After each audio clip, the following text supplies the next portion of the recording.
मेरा नाम रिम्पी भट्ट है और उत्तराखंड रुद्रप्रयाग डिस्ट्रिक्ट ऊखीमठ की रहने वाली हूँ और पिछले 4 साल से इस अभियान की विद्यार्थी हूँ। सीख रही हूँ इस खूबसूरत से अभियान को अपनी ग्रेट अपलाइनों के सानिध्य में। मैं प्रणाम करती हूँ इस मंच के माध्यम से आदरणीय टीसी सर, हमारे अभियान के संस्थापक। प्रणाम करती हूँ सभी रिस्पेक्टेड कोर लीडर और प्रणाम करती हूँ पूरी यूथ टीम का जिन्होंने इतना बड़ा आयोजन किया। मेरी इस अभियान में पिछले 4 साल पहले शुरुआत हुई थी। मेरी किसी पड़ोसी के माध्यम से मुझे ये अभियान मिला था। शुरुआत में मैंने सीरियसली नहीं लिया इस काम को, क्योंकि 2 वक्त की रोटी के लिए बहुत ज्यादा स्ट्रगल नहीं करना पड़ता था और ऐसा नहीं लगता था कि इस काम की जरूरत है, क्योंकि आसानी से जो है 2 वक्त की रोटी मिल जाती थी। लेकिन उसके बाद मेरे जीवन में एक ऐसी घटना हुई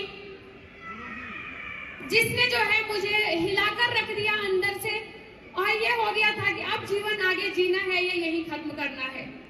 क्योंकि मेरे 2 छोटे छोटे बच्चे थे, मेरी एक बेटी 4.5 साल की और बेटा 2.5 साल का। तो 2 छोटे बच्चों के साथ में जो है मेरे पति ने मुझे छोड़ दिया था और ऐसा लग रहा था कि मैं कौन सा तरीका अपनाऊं जिससे मैं अपने आप को ही खत्म कर दूं।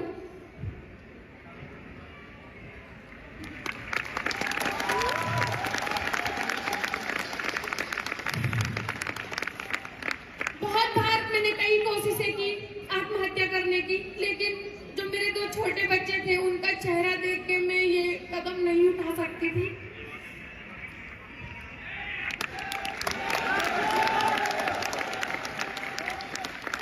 फिर जब मेरी इस संघर्ष भरी जीवन की शुरुआत हुई तो मैंने सिलाई के काम से शुरू किया, सिलाई से शुरू किया। और लॉकडाउन के टाइम पे मेरी ऐसी परिस्थिति थी कि मेरे पास 100 रुपये तक नहीं था, तो सिलाई से शुरुआत की। थोड़ी बहुत 4-5 हजार रुपए इकट्ठा किए, उससे मैंने कुछ लेडीज कॉस्मेटिक सामान खरीदा गांव में, उसको बेचने लगी। मेलों में ठेलियां तक लगाती थी।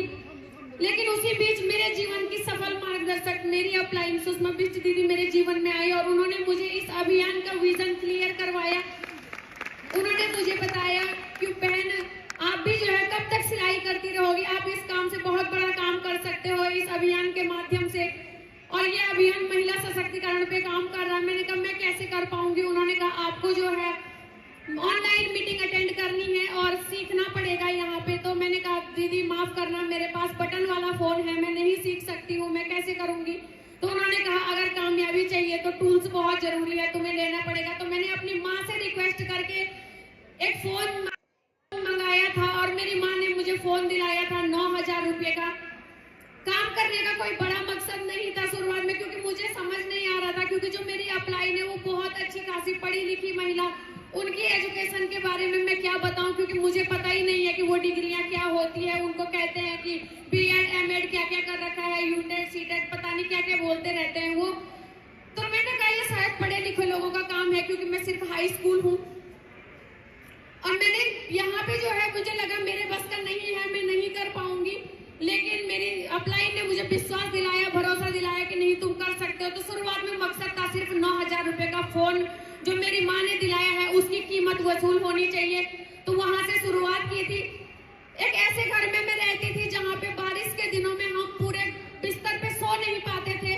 तीनों, हम मेरे 2 बच्चे और मैं, हम तीनों 3 बेड के कोने पकड़ के सो जाते, क्योंकि बीच बिस्तर में पानी टपकता था और नीचे जो है